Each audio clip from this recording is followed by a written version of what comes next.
भूमिका में भाव है।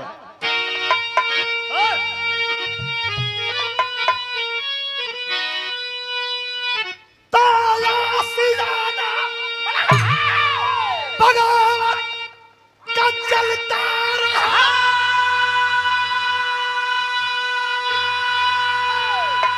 और लोहू की बरसात होती रही।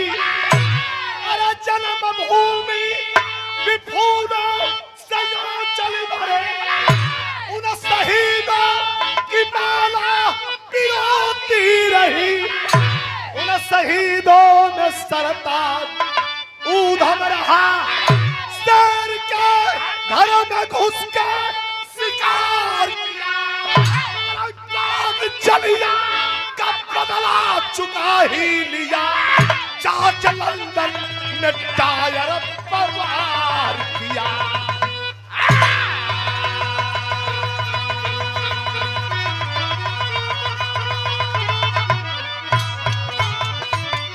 भैया भैया बाबू रे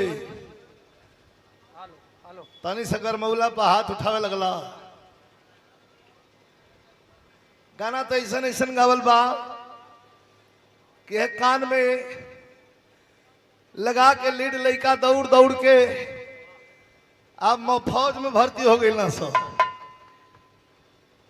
ये पूछल जाई तो कारगिल के युद्ध के समय से अब तक वीर रस का जब नाम आयल है तब पूर्वांचल में बहुत जिला बा, हमने के कुल जगह गावल जला, लेकिन देवरिया जिला हृदय में बसेला। ये लिए कहली है कि ऐसा एगो गीत सुना दी कि रुआ सबे याद रखब। बाग जलिया का बदला चुका ही लिया, जाके लंदन में डायर पर वार किया। जलिया वाले बाग में सन 1919 के बैसाखी का मेला लगा हुआ था। तमाम लोग मेला में जनते बड़ी मेला में भीड़ होला, तमाम लोग मेला में एकत्रित थे। वही में करतार सिंह उधम सिंह के पिता अपन लड़का है 8 साल के लड़का लेके अंगुली धरा के मेला देखे आई रहा। उसी समय जनरल डायर को पता चला कि जलिया वाले बाग में हिंदुस्तानी जमा हो गए हैं और अंग्रेजों के खिलाफ आवाज बुलंद कर रहे हैं। तर तर तर तर तर तर तर तर जे भैया गईल होई जे भैया ना गईल होई हमारा नजर से देख ले। जलिया वाले बाग में जाने के लिए एक ही रास्ता और आने के लिए भी एक ही रास्ता। भीतर बहुत बड़ा ग्राउंड बा, गली टाइप का छोटा सा गेट बा जलिया वाले बाग में। हम तो गई रही, बिरहा रहे हमारे बहुत दिन पहले, आज के 20 साल पहले हमारा गीता त्यागी का। तो घूमे खातिर हमने के गई रही जलिया वाला बाग में, अमृतसर बिरहा रहे थे। तो जलिया वाले बाग में जाए का रास्ता छोटा सा एक ही और निकले का भी रास्ता एक ही। जनरल डायर सिपाहियों को लेकर के पहुंचा और हिंदुस्तानियों को देख के खून खौल गया। तो कभी जी गर्मी बरकरार रखने के लिए कितनी सुंदर लाइन लिखते हैं, तर्ज से बढ़िया फर्ज बा। एक एक लाइन कर्जे को छूते जाएगी। आई सुना हमार जो है नौजवान युवा साथी लोग बैठल बा, यहू लोग के गाना टच कर जाई। आज हमने के उम्र के बाटे वहू के गाना टच कर जाई। एकदम पुरान हो गई बाटे, चाचा दादा बा, वहू के गाना छू के निकल जाई। लेकिन कैसे मास्टर, जवानों के लिए, आज के युवाओं के लिए।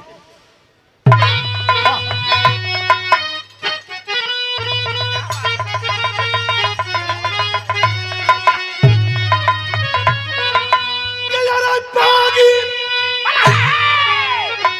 बागी तेरे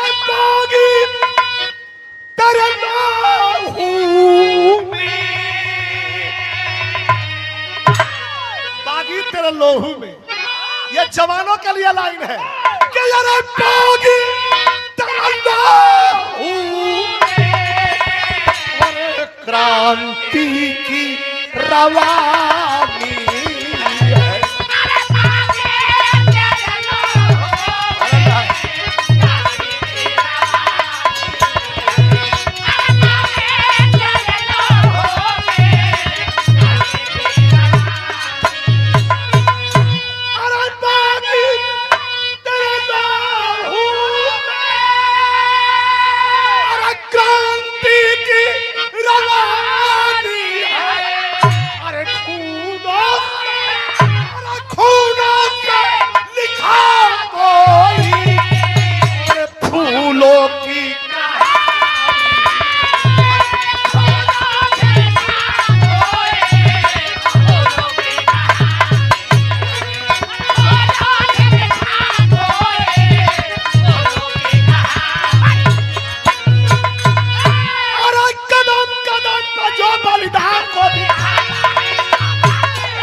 उसी का जो वतन के काम आता है। सन 1919 में बैसाखी मेला था, बाग जलियान में भारी हुआ झमेला था। निहत्थे लोगों पे टायर गोली चलवाया था। एक लाइन बीच में रोक के समझाने की जरूरत ना हो। बारे लेखक कितना बढ़िया पिरोया है, गाते चला जाऊंगा, सर सर सर सर आप समझते चले जाएंगे। कैसे? निहत्थे लोगों पे टायर गोली चलवाया था, खून से अमृतसर के धरती को नहलाया था। 8 वर्ष का एक उधम सिंह गुजारा था, बाग में गोली खाते बाप को निहारा था। बाग में गोली खाते बाप को निहारा था। खून न खाया कसम पीठ ना दिखाऊंगा, खून न खाया कसम पीठ ना दिखाऊंगा। बाप का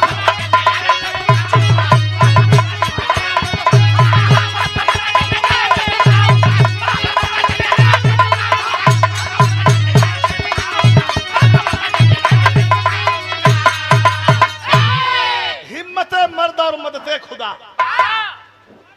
वीर भाव हो भैया, भैया शांति शांति, खाली सोनी 10-15 मिनट रोम रोम में। विरहा का मतलब कि रोम रोम के स्पर्श कर जाए, खाली 10-15 मिनट का मौका ले। सीनाथ से हमारा विरहा झंडा पहुंच रहे फील्ड पर, जे के याद होई शरीय बदल लिया के कुल झंडा सील्ड फील्ड कुल पटक दिया कुल हमारा के हम कहले ना एमएलसी साहब से हम बड़ों का हमेशा कद्र किए हैं और कद्र करना चाहिए। ये 5 खून न खाया कसम पीठ ना दिखाऊंगा, दबाव बाप का बदला जब ना दायर से चुकाऊंगा। 2500 लोगों को मौत के घाट उतार दिया, जरा समझ लीजिएगा। ये भी रहे ऐसा चीज है ए भैया, नाच देखल जाला। आवत तनी उन्हीं आवत तनी 5 मिनट तनी बोले का मौका दा। 8 साल का बच्चा देखी कहल जरा के भाई लड़का है का जाने। आजकल के लड़का मत बुझाई, साला जान जातना सही। जब 7-8 बरस हो तो कुल जान जातना सा, है ना।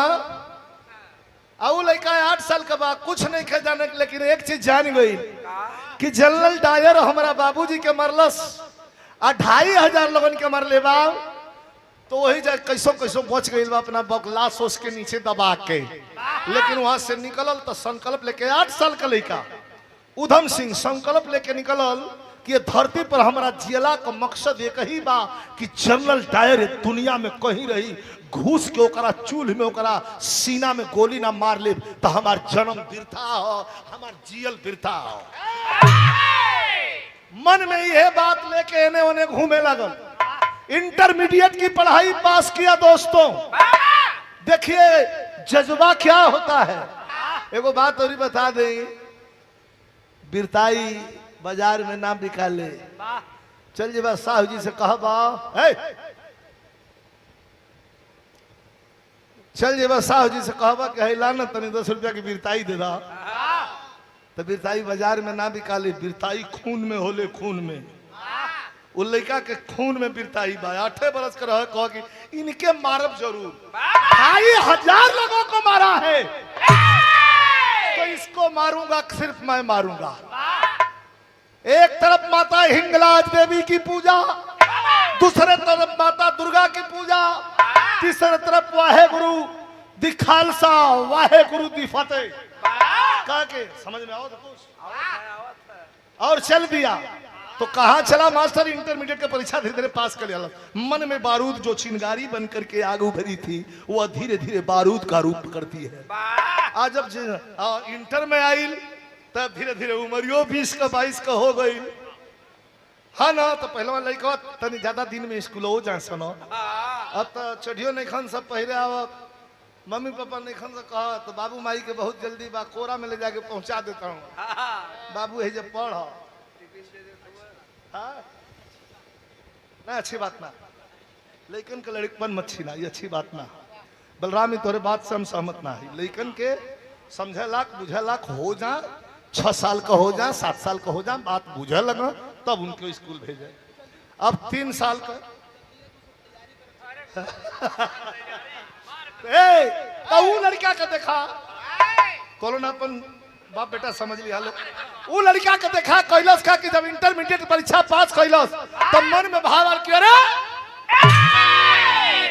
हम एजे बानी ना मारे के बा हमके के मारे के बाद जनरल डायर के मारे के बाद गोयल जाके क्रांतिकारीन के खेमे में खड़ा भइल कलश के हमरो के भर्ती ले ली सबे। अरे लड़के तू भर्ती होके क्या करेगा? का जनरल डायर के सीने में गोली मारूंगा। करे लड़का तू जनरल डायर के सीने में गोली मारने की बात करता है? जो जनरल डायर के सीने में गोली मारने की बात करता है वो जनरल डायर आउट ऑफ इंडिया, हमारी कंट्री से बाहर अपने देश चला गया, लंदन चला गया। कल के लंदन चल गई तो लंदन ना गई बा मोर गई होई तो हमार गोली खाए खातिर ओकरा के जन्म लेवे के पड़ी, ई जज्बा लंदन न गई बा ओही जैसे भागल लोग कहे कि पागल हो गइल बा, पागल हो गइल बा, पागल हो गइल बा, पागल हो गइल बा, और फलाना कली को करतार कली को पागल हो गइल, पागल हो गइल, लेकिन वो चलल कहां मास्टर? कैसे लग जाई?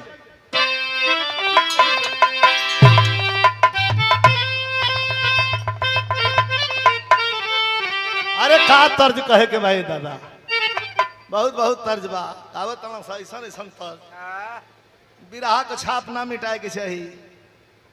तर्ज तो ऐसा ऐसा बा कि कुल होते बा गवाते बा, एगो सुनबे कैला है उजाला जी कहली है कि कुछ लोग में वो हो हलो सैया हमार ड्राइवर है साला के हरनवे पोकर ध्यान रहे सुतलो में दबावे मैंने बड़ी बड़ी कुल धुन चल गई कहे कि नहीं खे। हाई देखी आनंद अपना गीत के भाव से हम आनंद दर्शा देते हैं। क्या खूना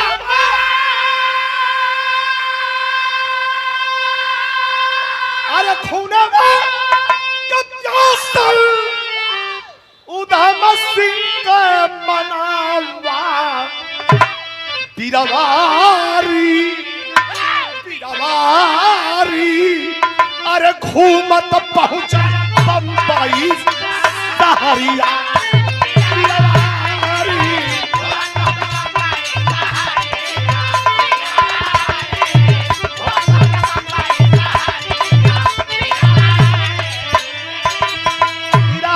सुनने वाली सब है ये हम ना कहो दुनिया से ऊपर भी रहा हो, लेकिन इतना जरूर बताई जैसे फिल्म बैठ के रहुआ सबे देखी ला लगी कि पर्दा पर फिल्म चलते तो नहीं ध्यान दे जाए के बाद लंदन आया गईले कहा बम्बई समुंदर के किनारे बैठ के एगो जगह बा बम्बई में ऐसा कोई किनारे बैठ के ओड़ा पाव खा के अपन दिन बिता लेला। ओ जब बैठल बा सोचा था कि कैसे जाई कैसे मारी जाए खातिर पैसा चाहिए आतले समुंदर के पानी में नजर गईले ई कहा त का देखल कि धन पतरा वसे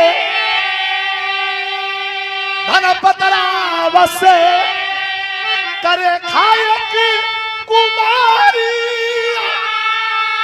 अरे सगरे में यही अरे गोरी नहीं कन्यारी तो न देखा लो उधम सिंह फेर बिरवारी सगरे में मारे किला करिया। धनपत राव सेठ 3 फैक्ट्री का मालिक धनपत राव सेठ का बेटी वही समुंदर के पानी में हिचकोला लेके नैया बोट नैया ना बोट वो मोटर वाला घर दे जाओ या घर से घुमा के घर दे आ जाओ। उधम सिंह कहलन कि बड़ा है मन बढ़ू बारी डूबी जाई रोको सरी अरे कोनो रोका सब भाई डूबी जाई। लेकिन समुंदर का पानी है भाव देखी समुंदर का पानी पानी में नैया नैया में लड़की और लड़की पर जवानी। कभी कहत हूं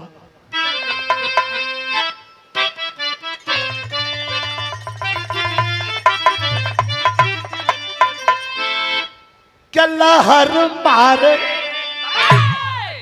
लाइन आ गई लेकिन आप ना कि लहर मारे जवानी पानी बीच।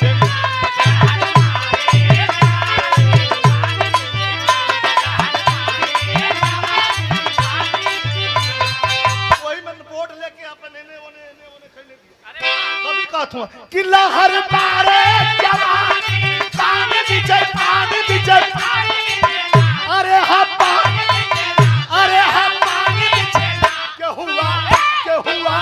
क्या हुआ मौसम तूफानी पानी बीच।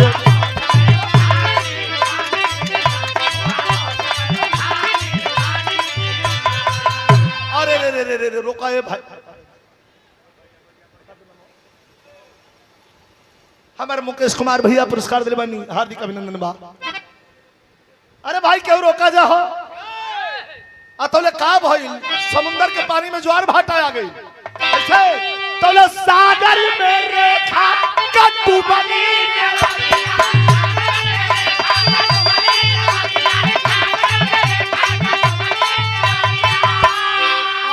दादा बोर्ड पलट गई। मैं लोग आवता मैं लोग जाता केहू नहीं खे देखत, लेकिन धन सिंह का नजर पड़ला। आज दादा ये तो डूबे लागल। तोले बागी उधम सिंह का पड़ली नजर।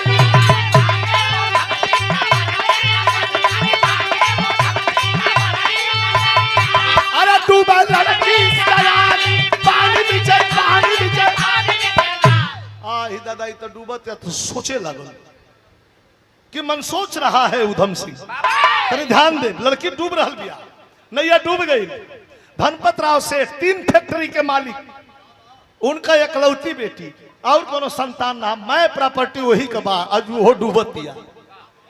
उधम सिंह किनार पर बैठा सोच रहा है, ध्यान दे कि मन सोच रहा है उधम सिंह लड़की को बचाने जाऊंगा, टायर को कैसे मारूंगा जब बीच में डुबकी खाऊंगा। अरे हम तो डायर के मारे खातिर आइल बनी, लंदन जाए खातिर आइल बनी, कैसे डायर के मारब जब डूबिए जाए तो। फिर बागी दिल ललकार कहा। अरे फिर बागी दिल ललकार कहा, वीर की हिम्मत हारोगे, एक लड़की नहीं बचा सकते तो डॉलर को कैसे मारोगे। समुंदर के थोड़े से पानी में एक नन्ही से जान को नहीं बचा सकते हो और जनरल डायर को मारने का ख्वाब देखते हो। झटकूद पड़ा है उधम सिंह। याद रहे हर इंसान के हृदय 2 भाग में बंटे हैं, एक अलिंद एक नीले, एक सकारात्मक है एक नकारात्मक। को कहला हाँ, एगो कहला ना। झटकूद पड़ा है उधम सिंह, झटकूद पड़ा है उधम सिंह, लड़की को पीठ चढ़ाया है। अरे खा करके थपेड़ा लहरों का उधम किनार पर लाया है। कोई हिम्मत देखी, मैं लोग बड़े ले भैया भैया भैया बाबू बाबू ए भाई प्लीज। डूबे डूबे भई रहली, अब पानी वानी पी के फूल गई रहली, ये पकड़ रहा झोंटा, खींचात खाचात तैरात पावनात किनार पर आ गई। आ किनार पर जब उधम सिंह आइल बा तो पानी बड़ा जोर न लेला जी, वही पानी में फेफड़ा सूख गइल बा। अब कितना पानी पी ले बा ओके छोड़ दी। किनार पर आवत आवत आवत आवत जौन बात उन संतुलन बिगड़े लगल। बेहोश लड़की को बालू के रेता पर सुलाया, और जब वहीं सुला के अपना खड़ा भइल बा अतले चक्कर आइल घुमरिया के बस बगलिए में अपन हूं गिर पड़ल। उधम सिंह चलल बाणन जनरल डायर के मारल, आ फंस गइल बाणन। कहा तनी हाई देखिए कैसे उबरता हूं। कवि जी कह रहल बाणन,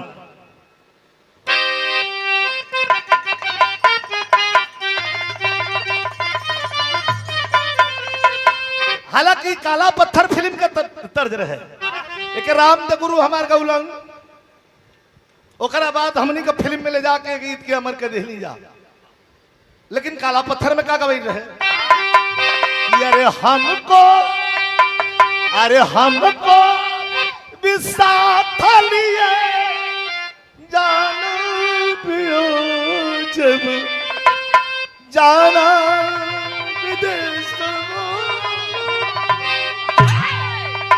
गुरुजी हमारे बोले कि नई झूलनी के छैया बलम दुप हरिया बिताई ना। लेकिन एक तरफ लड़की गिरी है, दूसरा तरफ उधम सिंह गिरे हैं, तो कभी कह रहे कि सोया सोया सूरज एक ओरी विमल एक ओरी अजोरिया।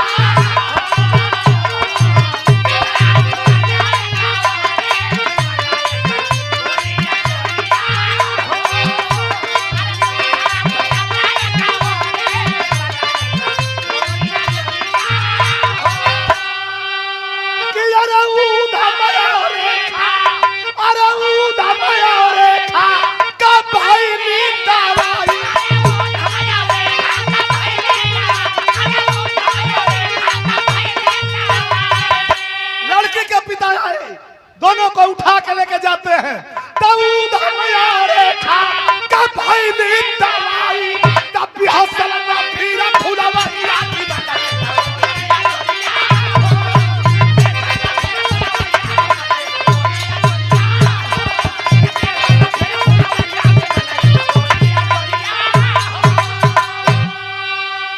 आई सुनी प्रेम जो खाला ना प्यार तौलाला ना, इ प्रेम ऑटोमेटिक भगवान का देन है, प्रेम हो जाला।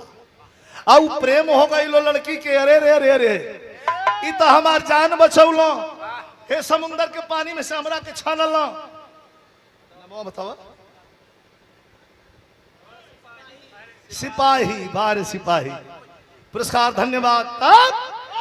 लड़की प्रेम करने लगती है, बाबूजी चल गए बड़न फैक्ट्री, माई चल गई बड़ी शॉपिंग करे। घर में लड़की अकेली है, उधम सिंह बालकनी में बैठ करके अखबार पढ़ रहे हैं। ध्यान दीजिएगा, ये फिल्म की स्टोरी से तनको नहीं सीखे। अखबार पढ़ रहा बड़न और वही घड़ी चाय का प्याला हाथ में लेके और ओढ़नी दुपट्टा सर पर डाल के और बड़ा सलीके से उधम सिंह के पास पहुंचल दिया। आज जाके कहतिया कि ये हो तने ऊपर मोड़ी करा। उधम सिंह कहला हाँ कहा का बात बा, लेकिन कैसे कह दिया, कह रही है हाँ यह कह दिया धीरे से कहलस कि पीले पागल। उधम सिंह इन्होंने चकपकाए लगला का पिए के बाद आई आई आई आई स्वागत स्वागत स्वागत। तो एक बार ताली बजा के सम्मान होके। विवेक सिंह गोलू हमारे छोट भाई गोरखपुर से, welcome welcome welcome to Deoria. बहुत सही मौका पाइल बड़ा।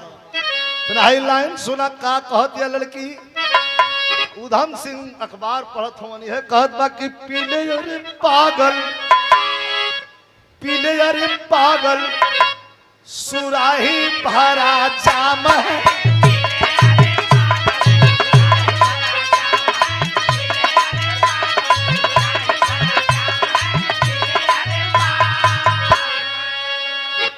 पीले जा रे पागल सुराही भरा जाम है। लड़किया गलत कि मेरे पहलू में। अब भाई हम कह ना पाओ थे इनके, तो ये भी रहवे ऐसा कुल याद है, ये भी रहवे ऐसा ना। लेकिन इनमें अगर सीन दिखावे के हुई तो गवैया खातिर तने सीन है कैसे कि पीले जा रे पागल अरे सुराही भरा जाम है। एक हाथ में ट्रे पकड़ ला, दूसर का हाथ उधम सिंह को कैलस कह कि मेरे पहलू में मधुशाला शराब है शराब है शराब है।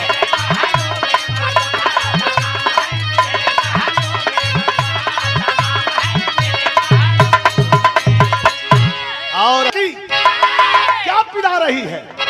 तब लड़की कहा कि बिना प्यार का कोई जीवन नहीं है, प्यार भरी जिंदगी का दुनिया में नाम है। अरे बिना प्यार की जिंदगी कैसी? प्यार कर लो, एकलौती बाप का बेटी है, एकलौती बाप का बिटिया है, सारा धन तोरा उधम सिंह पीछे हटे। लड़की यहाँ गीत तो हैया हो, कोटेशन हो। कहते हैं सुन सुन सुन लड़की सुन कि जाम जबरी, अरे जाम जबरी पिलाना बुरा है।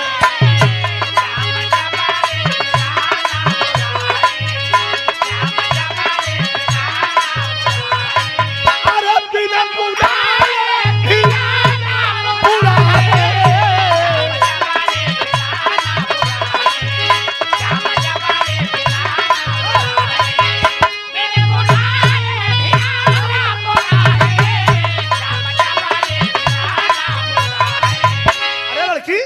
तो हमको जाम पिलाने की बात कर रही है। उधम सिंह खड़ा हो गया, क्या कहना है मास्टर कि जाम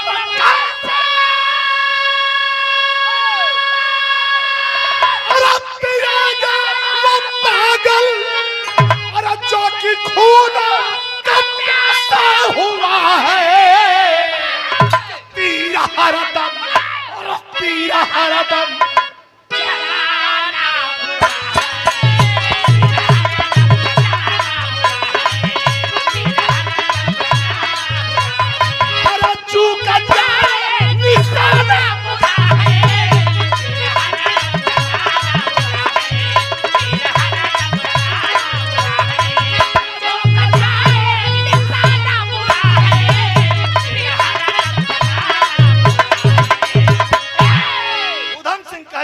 जाम पिलाने आई है। जाम कैसे पिएगा वो पागल जो कि खूनों का प्यासा हुआ है।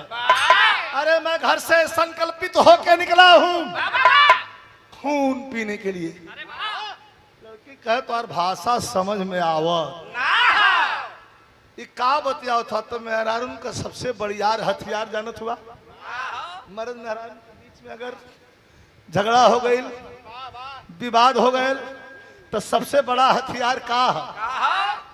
गंगा जमुना दोनों बढ़िया आए लगी।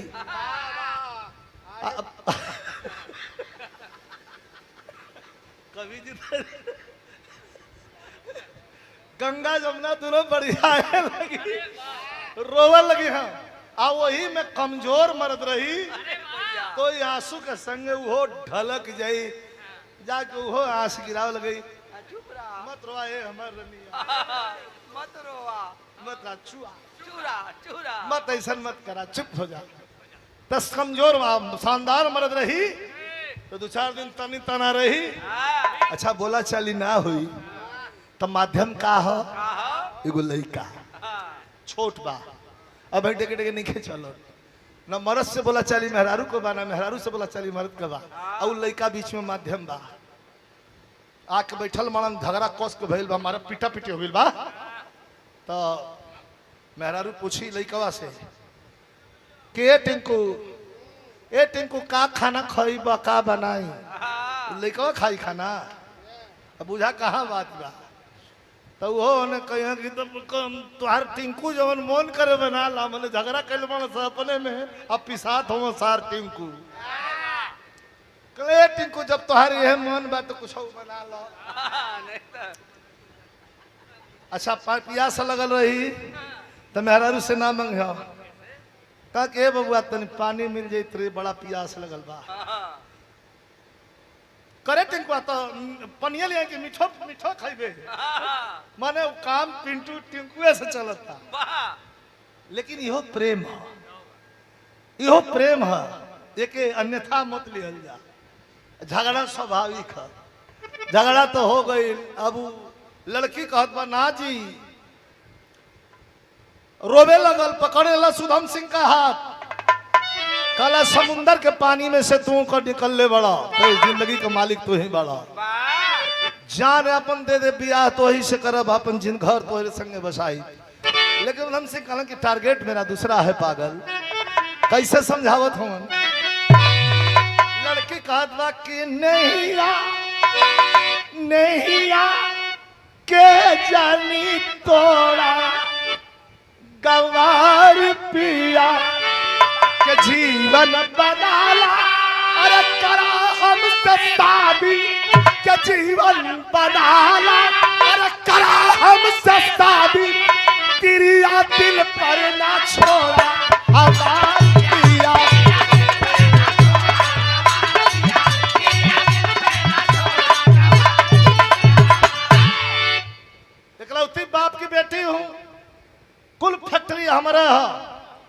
ब्याह कला उधम सिंह कहला कि सोना एक शादीशुदा मर्द को शादी के लिए प्रेरित करती है। अरे मेरी शादी हो गई है, कहे झूठ। सवेरे मैं वही माई बाबू से कहला कि ब्याह नहीं खे भाई, अरे मेरा ब्याह ब्याह के बड़ा काहे झूठ बोला तड़ा।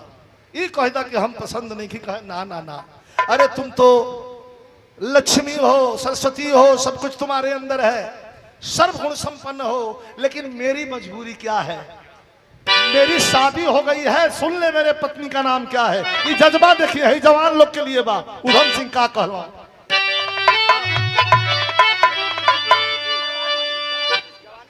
कि अरे जवानी जिसकी बागी बन गई, अरे जवानी जिसकी बागी बन गई, अरे बाधा सरप कफन है उधम सिंह न पाए।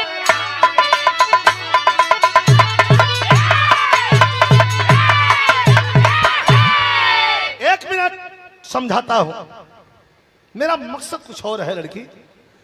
तेरे मन में तेरे इश्क और तेरे प्यार और तेरे मोहब्बत की कदर करता हूं, लेकिन मेरे मन में क्या चल रहा है, मेरी शादी कहां हो गई है, हम बता देंगे तो तू समझ जाएगी। क्या बताया मास्टर?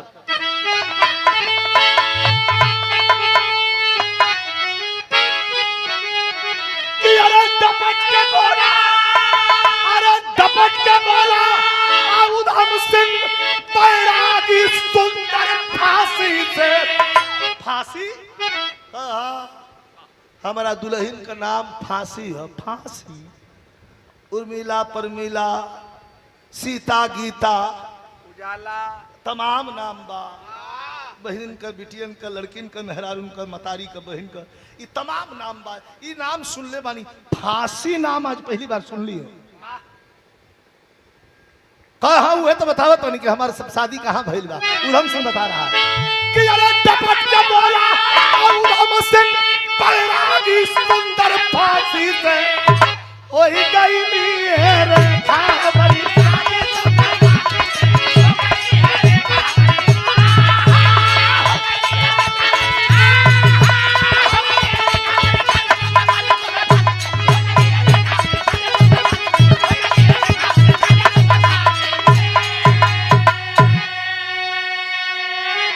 कैसे तोर दुल्हन फांसी बिया, कहे जन्म सिद्ध अधिकार हमारा, अरे जन्म सिद्ध अधिकार हमारा, हमको जाना है, अब बाप का बदला डायल को अब गोली मार चुका है। लंदन जाऊंगा, 2500 लोगों के कातिल मेरे बाप के सीने में गोली मारा था, जनरल डायर के सीने में गोली मारूंगा। लड़की कहलता है, बात लगा था, लड़की कहलती हो जान गई, जान गई, जान गई। अरे भाई बस करा, बस करा, अब तो और भी इज्जत बढ़ गई आपके प्रति, मेरे मन में और भी सम्मान बढ़ गया। गलती, मिस्टेक होने जा रहा था आजादी के दीवाने को, और मैं जुल्फों में कैद करना चाहती हूं। ये मेरी गलती है, क्षमा करिएगा, चिंता मत करा, मत ब्याह करा, दोस्त बना लो।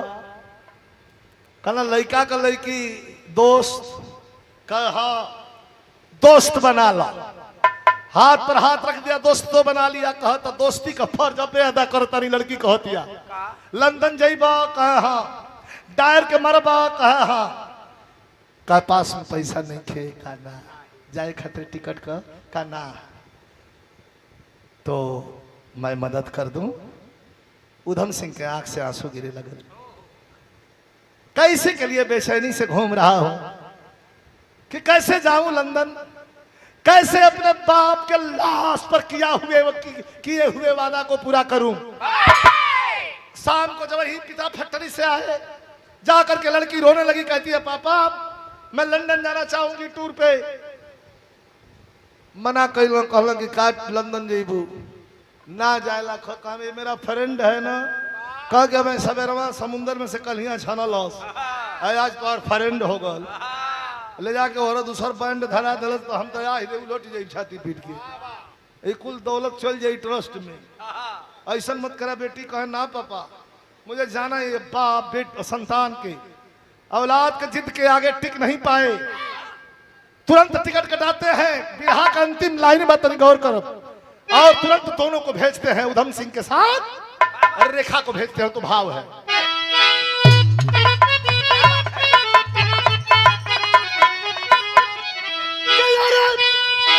अरे चली भाई ना उधम सिंह जोड़ के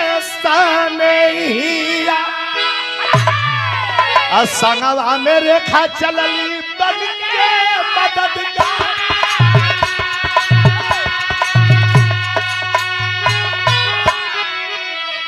कि अरे लंदन नया क्या तूने करे फोटो स्टूडियो खोला है सब।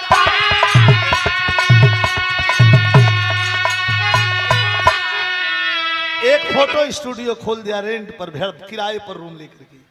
उधम सिंह और रेखा के साथ में दोनों रहने लगते हैं। 2-3 दिन 4 दिन बीता, 1 हफ्ते बीत गए। पिस्टल निकाल निकाल के साफ कर क्लाइमेक्स अंतिम जरा गौर करेंगे। रेखा एक दिन पूछती है कि मेरे समझ में नहीं आता कि आपका वो जनरल डायर कहाँ मिलेगा। अतौले एक दिन पड़ल अखबार पे नजरिया, अरे मीटिंग में आएगा डायर मिलल समाचार। एक दिन अखबार पर नजर पड़ी कि जनरल डायर बगल के ग्राउंड में आ रहा है भाषण देने के लिए। उधम सिंह कहना कि अब तैयार हो जा, काम लग गई बा। का है का काल है आवता है बगल के ग्राउंड में हमार दुश्मन, और कल ही अपनी प्रतिज्ञा पूरी कर लेने का वक्त है। कल हम क्या करे कही कैलस का कि तौले सजावत बाबा दुनिया, ए भैया सिंगारा सजावत बाबा, अरे पकड़ी मेरी वाल पर खोसाला सारा, अरे पकड़ी मेरी वाल पर खोसाला सारा। तौले मंचवा पर आके टायर बोलल बाबा चल, भैया मंचवा पर आके टायर भाई 1000 लोग के रहली हम, भाई 1000 लोग के रहली हम। तो लाल होई गईली उधम सिंह, अरे लाल होई गईली उधम सिंह। अरे पगड़ी शरीवार पर निकाला सर, पगड़ी शरीवार पर निकाला। तो तला तला गोलियां चला, अरे तला तला गोलियां चला। अरे भारती में नहीं गई।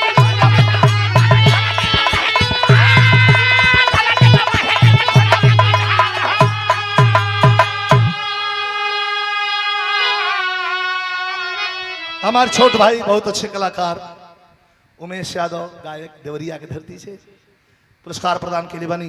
हार्दिक अभिनंदन बा, सब भैया के प्रणाम बा। भैया बोला मत 2 मिनट काहे तकरीबन उनके के सामने की सीट पर बैठ गया। जनरल डायर आ गया और आकर के जनरल डायर मंच पर खड़ा हुआ और आवाज देने लगा कि मेरे देश के वासियों, तुम्हारे सामने वही जनरल डायर खड़ा है जो जलियांवाले बाग में 2500 लोगों को कुत्ते की मौत मारा था। पगड़ी शरीवार पर खींच ले हलस पट्टा पंजाबी, अरे खवा कहलस कि एक क्यों नहीं मार दिया। बैठ न जा एकदम, काहे लइकनों से घर हबुआई बड़ा तू। सामंजस्य रहा है, हाथ रहा है, लड़ाई बृहद से बृहद रही हो, लेकिन एक क्यों नहीं मार दिया कि अब कथा कथा निकाल के पगड़ी शरीवाल पर आवाज दिया।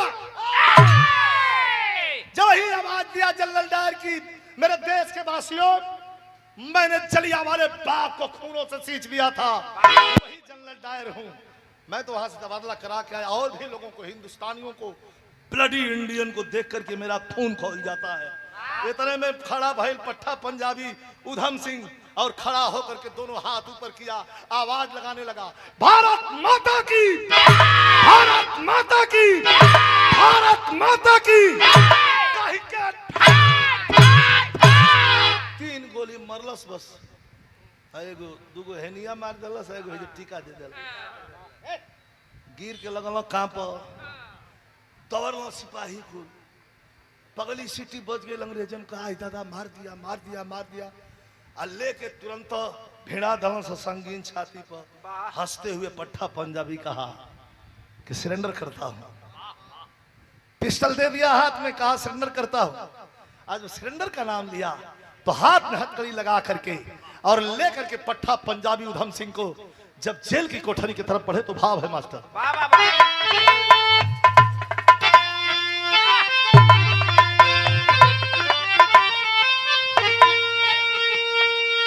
कि अरे इनकलाब,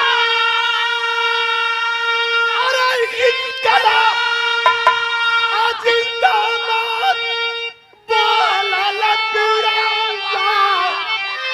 के बंदे, अरे बंदे ओए जे हलकी कोठारिया भारत का हीरा।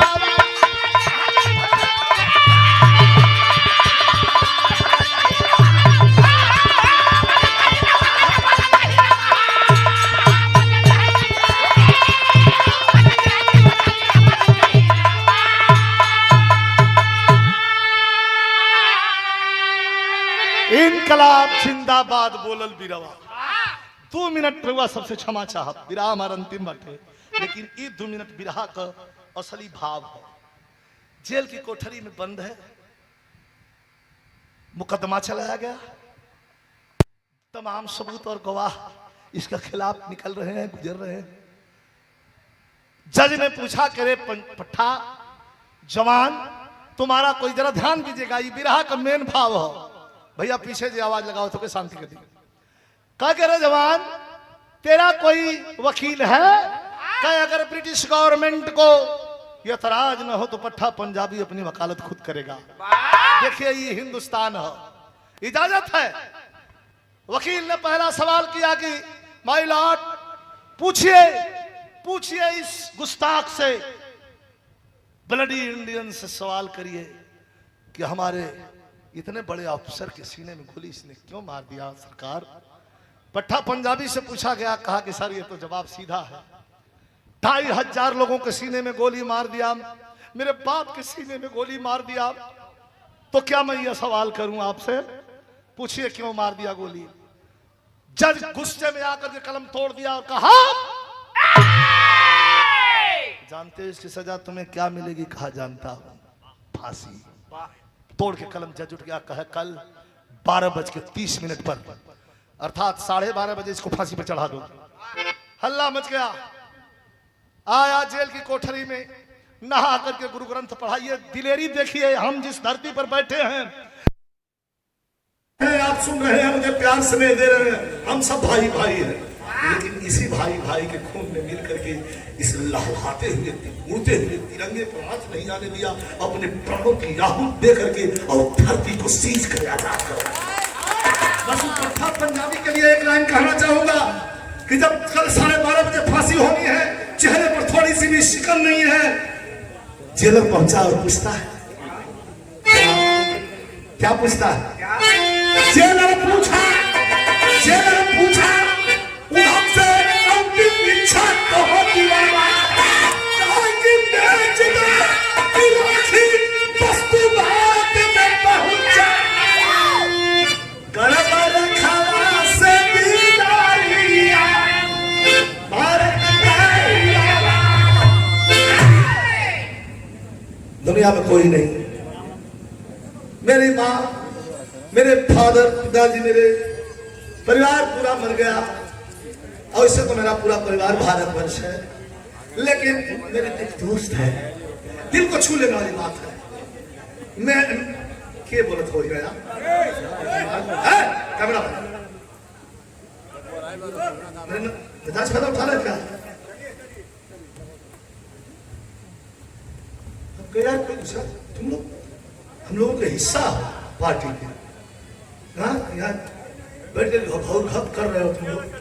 अभी हम छुट्टी दे देते हैं कि चलो जाने दो, बच्चे हैं, इनका रोजगार है, कमाए खाए, अब कोरोना हल्लो कराएंगे। आप तो सुनो, लोग सुन रहे हैं। कहा था जेलर आया और पूछा कि जवान तुम्हारी कोई अंतिम इच्छा है? कल 12:30 बजे, तो देखिए कल 12:30 बजे तुम्हें फांसी हो जाएगी। उठा, वाहेगुरु जी फतेह, वाहेगुरु जी खालसा। कह करके सब प्रणाम किया। कहा कि कोई दुनिया में नहीं है, एक ही मेरी दोस्त है, उसी से मैं आखिरी अंतिम मुलाकात करना चाहता हूँ, जिसने यहाँ तक ला करके हमारे मकसद में मुझे कामयाब किया। वो कौन है? वो कोई और नहीं, रेखा। रेखा के यहाँ खबर गई कि जल्दी पहुंचो और मुलाकात करो। रेखवा वहां से चलल तो रेखवा रोज पहिरत रहे सलवार सूट, रोज पहिरत रहे टी शर्ट जीन्स, अपन अपन मतलब से जो कुंवार लड़की पहिरली आज का पहिर के चलल बिया रेखवा।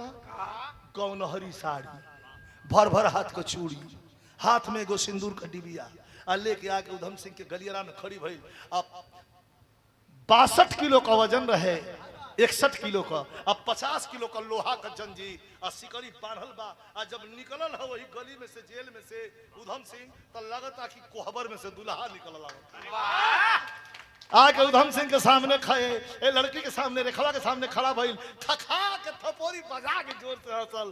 कहा धन्यवाद धन्यवाद, कितना तुम्हें हम प्रणाम करूं, कितना तुम्हें हम क्या कहूं, मेरे पास कोई शब्द नहीं है। रेखवा कलश लेकिन हमरा के कोई चीज चाहिए। कहा कि तुम्हें चीज चाहिए? एक मरने वाले से कुछ मांग रही है? अरे ये जान मत मांगना, ये जान किसी को दे दिया हूं, ये भारत माँ के लिए थी, ये जान मैंने दे दिया है, जान छोड़ के कुछ और मांग ले। रेखवा के आंख में आंसू, बीरज के बिरहा में करुण रस बटे, रेखवा के आंख में आंसू बहे, रोवे लगल। कहलस की अपने बाप मतारी से कुछ मंगली हमरा के ना नकरा करे, भाई रोवा मत, हई जनवा छोड़ के जब मांगे के बाद मांग ले। कल कि तोर दुल्हन फांसी पिया, कहा तो ठीक बा, अपना वही फांसी दुल्हन का हई सिंदूर का डिबिया लिया बनी, सौवत बना दा, हई मांग में सिंदूर पहिरा के ते दुनिया से जइया। 2 कदम पीछे हट गया। करा पागल लड़की, तेरा दिमाग खराब है, तू सिंदूर की बात करती है, आज ही तेरे मांग में सिंदूर डालूंगा और कल तू बेवा हो जाएगी, मैं कल फांसी पर चढ़ जाऊंगा। लड़की 2 कदम पीछे हटती है, कहती अरे सरदार, अरे सरदार, किसी कायर कपूत फड़ुआ का मेहरारू बनला से नीख की तोहरा मतिन शहीद का विधवा बन के अपन जिंदगी बिता ले। है सिंदूर देबा कि ना देबा? हाँ या ना? आंखों में आंसू है, सिंदूर की डिबिया फेंक दिया, काट लिया अपने अंगूठा को और बहता हुआ लहू से मांग भर दिया और पकड़ करके रेखा को रोने लगा। कहा कि तेरे पागल प्रेम ने हमारे जैसे पत्थर को मोम बना दिया। रे पागल, मैं कभी रोया नहीं, मेरे बाप मर गए, 2500 लोगों की लाश मैंने देखा है, मैंने कभी आंख से आंसू नहीं गिरा, लेकिन तेरे पागल प्रेम ने मुझे आज रुला दिया। जाऊंगा ऊपर, देशभक्ति के बदले में ऊपर वाला पूछेगा कि मांग ले बेटा, मैं खुश हूं। तो जानती है पगली क्या मांगूंगा?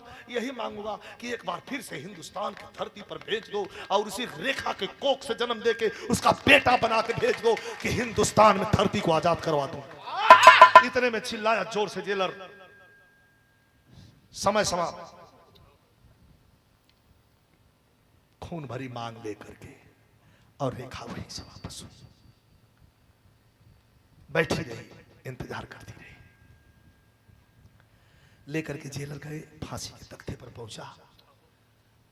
मन में बड़ा खुशी है, आंखों में चमक है, भाव है, और जल्लादों से कहा आप लोगों को तकलीफ करने की जरूरत नहीं है। अपने से गया और फांसी का फंदा गले में लगाया। कहा कि और कुछ दीजिए या मत दीजिए, ये काला कपड़ा मत डालिए, मैं देखना चाहता हूं सब, और देख करके फांसी पर छोड़ूंगा। 4 घंटे के बाद रेखा के पास स्ट्रेचर पर सुलाई हुई उधम सिंह की लाश, उस देशभक्त की लाश रेखा के पास भेजी गई। वहीं उसका अंतिम संस्कार करती है। चिता की राखी लेकर के हिंदुस्तान आती है। हिंदुस्तान से करनाल पहुंची, करनाल से क्रांतिकारियों के खेमे से होते हुए तीर्थराज प्रयागराज इलाहाबाद पहुंची। इलाहाबाद में कुछ राखी को विसर्जित करके और चंद्रशेखर आजाद के द्वारा, पंडित चंद्रशेखर आजाद के द्वारा भगवान भोले शंकर की नगर काशी में आकर के अंतिम उधम सिंह की अस्थि को विसर्जित कर दिया गया। यह भारत का स्वर्णिम इतिहास है। गुरु बिहारी, गुरु गणेश, गुरु राम लाल ललकारे, बचन कहते कभी चंद्रिका दास सबको, जवानी जिसकी बागी